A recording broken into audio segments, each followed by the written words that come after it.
ചെയ്ത് നോക്കാം. കിച്ചടിയും പച്ചടിയും തമ്മിലുള്ള വ്യത്യാസം എന്താണെന്ന് വെച്ചിട്ടുണ്ടെങ്കിൽ മധുരമുള്ള സാധനങ്ങൾ കൊണ്ട് ഉണ്ടാക്കണേനെ പച്ചടി എന്നും പറയും, മധുരമില്ലാണ്ട് ഉണ്ടാക്കണേനെ കിച്ചടി എന്നും പറയും. അപ്പൊ നമുക്ക് നോക്കാം മാങ്ങ കിച്ചടിയിലേക്ക് വേണ്ട സാധനങ്ങൾ എന്തൊക്കെയാണ്. അതിന് വേണ്ടിയിട്ട് ഞാനിവിടെ ഒരു പച്ചമാങ്ങ എടുത്തിട്ടുണ്ട്.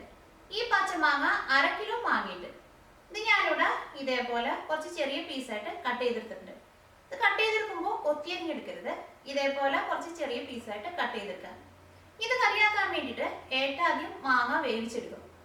ആ മാങ്ങ വേവിച്ചെടുക്കുമ്പോൾ ചേർക്കാൻ വേണ്ടിയിട്ട് 2 വലിയ ചുവന്നുള്ളി സ്ലൈസ് ചെയ്തെടുത്തത്, പിന്നെ ഇഞ്ചി വേണം. അതിന് വേണ്ടിയിട്ട് ഞാനിവിടെ ഒരു വലിയ കഷ്ണം ഇഞ്ചി ചോപ്പ് ചെയ്തെടുത്തിട്ടുണ്ട്. പിന്നെ പച്ചമുളക് നിങ്ങളുടെ എരിവിനനുസരിച്ചിട്ട് ചേർക്കാം. പച്ചമുളകും ഞാനിവിടെ ചോപ്പ് ചെയ്തെടുത്തേക്കാണ്. ഈ കറിയിലേക്ക് മുളകിന്റെ പൊടി ചേർക്കണില്ല, അപ്പൊ ടേസ്റ്റിനനുസരിച്ചിട്ട് പച്ചമുളക് ചേർക്കാം. ഈ കറിയിലേക്ക് തേങ്ങ അരച്ച് ചേർക്കും. അതിന് വേണ്ടിയിട്ട് ഒരു മുറി തേങ്ങ എടുത്തിട്ടുണ്ട്. ഇതിലേക്ക് ആവശ്യത്തിന് വെള്ളം കൂടിയും ചേർത്തിട്ട് ഇത് നല്ല പേസ്റ്റ് പോലെ അരച്ചെടുക്കണം. പിന്നെ കടുക് വേണം. കടുക് 1 ടീസ്പൂൺ എടുത്തിട്ടുണ്ട്. ഈ കടുക് ഒന്ന് ക്രഷ് ചെയ്തെടുക്കണം. അത് കിച്ചടിയൊക്കെ ഉണ്ടാക്കുമ്പോൾ കടുക് ഈ തേങ്ങയുടെ കൂട്ടത്തിൽ അരച്ചെടുക്കരുത്. അങ്ങനെ അരച്ചെടുത്തിട്ടുണ്ടെങ്കിൽ കറിക്ക് ചെറുതായിട്ടൊരു കയ്പരസം ഉണ്ടാവും. അപ്പൊ കടുക് സെപ്പറേറ്റ് ക്രഷ് ചെയ്തെടുക്കാം. പിന്നെ വേണ്ടത് തൈരാണ്. ഞാനിവിടെ അധികം പുളി ഇല്ലാത്ത നല്ല കട്ട തൈരാണ് എടുത്തേക്കുന്നത്. തൈര് നമ്മുടെ കറിയുടെ ടേസ്റ്റിനനുസരിച്ചിട്ട് ചേർക്കാം. ഈ കറിയിലേക്ക് താളിച്ച് ചേർക്കാൻ വേണ്ടിയിട്ട് 1/2 ടേബിൾ സ്പൂൺ കടുക് വേണം. പിന്നെ ഉണക്കമുളകും വേണം, കറിവേപ്പിലയും വേണം, ചുവന്നുള്ളി സ്ലൈസ് ചെയ്തെടുത്തത്. ഞാനിവിടെ ഒരു വലിയ ചുവന്നുള്ളിയാണ് സ്ലൈസ് ചെയ്തെടുത്തേക്കുന്നത്. അപ്പൊ നമുക്ക് നോക്കാം ഇതെങ്ങനെ മാങ്ങ കിച്ചടി ആക്കാന്ന്. ഇത് കറിയാക്കാൻ വേണ്ടിയിട്ട് തേങ്ങ ആദ്യം അരച്ചെടുക്കുക. ഇതിന് വേണ്ടിയിട്ട് ഈ ജാറിലേക്ക് തേങ്ങ ചേർക്കാം.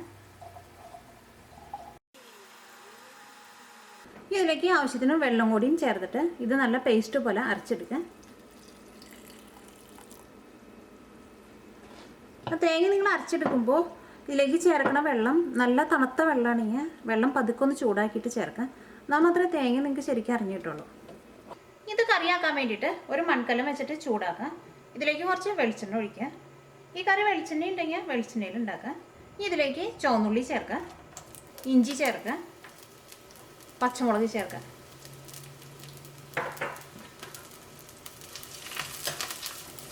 ഈ ചുവന്നുള്ളിക്ക് ഒന്ന് വഴറ്റിയെടുക്കുക. ഇത് നന്നായിട്ട് മൊരിയേണ്ട ആവശ്യമില്ല, ഇത് നന്നായിട്ടൊന്ന് വഴന്നാൽ മതി. എന്ന് വെച്ചിട്ടുണ്ടെങ്കിൽ ചുവന്നുള്ളിക്ക് നല്ല സോഫ്റ്റായിട്ട് വരണം. ഈ ചുവന്നുള്ളിക്ക് ഒന്ന് വഴന്നിട്ടുണ്ട്. ഈ ചുവന്നുള്ളിയുടെ കളറ് മാറണ്ട.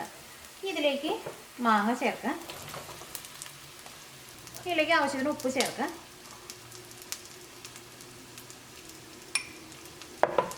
ഈ മാങ്ങ വേവിച്ചെടുക്കാൻ വേണ്ടിയിട്ട് ആവശ്യത്തിന് വെള്ളം ഒഴിക്കുക. മാങ്ങയ്ക്കും പെട്ടെന്ന് വേവും, അപ്പോൾ വളരെ കുറച്ച് വെള്ളം മാത്രം ചേർത്താൽ മതി.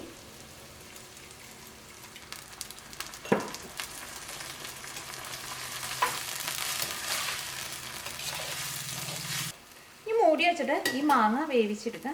ഈ മാങ്ങ വെന്ത് കഴിഞ്ഞിട്ട് ഇതിലേക്ക് നമ്മൾ അരച്ച് വെച്ചേക്കണ തേങ്ങയും ക്രഷ് ചെയ്ത് വെച്ചേക്കണ കടുകും ചേർക്കാൻ വേണ്ടിയിട്ട്. അപ്പോൾ നമുക്ക് മൂടി വയ്ക്കാം.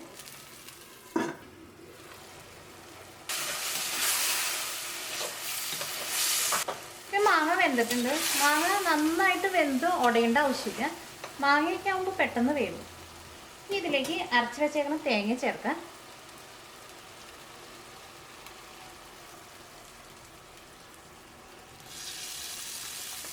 ക്രഷ് ചെയ്ത് വെച്ചേക്കണ കടുക് ചേർക്കാം. ഇതെല്ലാം കൂടിയിട്ടൊന്ന് മിക്സ് ചെയ്യാം.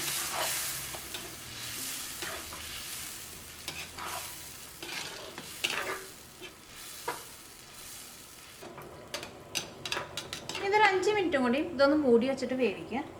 ആ തേങ്ങ ഇതിലേക്ക് നമ്മൾ അരച്ചത് ചേർക്കുമ്പോൾ ആ മാങ്ങ ഒരു 3/4 ഭാഗം വെന്താൽ മതി.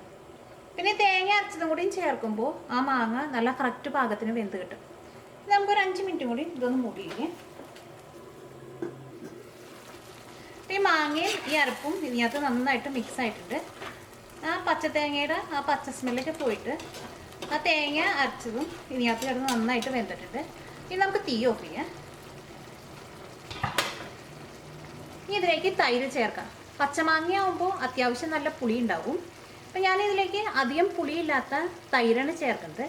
ആ തൈര് ചേർക്കുമ്പോൾ മിക്സിയിൽ ഇട്ടിട്ടൊന്ന് അടിച്ചിട്ട് ചേർക്കാം.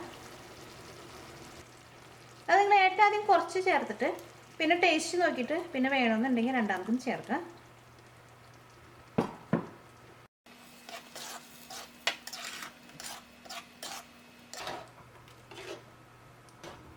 ഇനി കറിയിലേക്ക് നമുക്ക് താളിച്ച് ചേർക്കാം.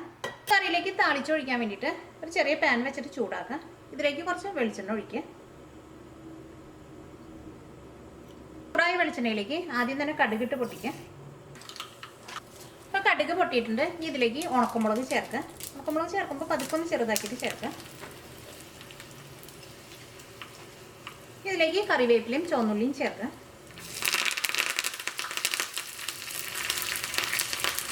മുളകും ചുവന്നുള്ളിയും കറിവേപ്പിലയും നന്നായിട്ട് മൊരിഞ്ഞിട്ടുണ്ട്. ഇനി തീ ഓഫ് ചെയ്യുക. ഇനി നമുക്ക് കറിയിലേക്ക് ചേർക്കാം. ഇപ്പം മാങ്ങാ കിച്ചടി റെഡി ആയിട്ടുണ്ട്. ഇത് ഉണ്ടാക്കിയെടുക്കാൻ വേണ്ടിയിട്ട് നല്ല എളുപ്പമാണ്. ഇത് ചോറിൻ്റെ കൂടെ കഴിക്കാനൊക്കെ നല്ല ടേസ്റ്റാണിത്.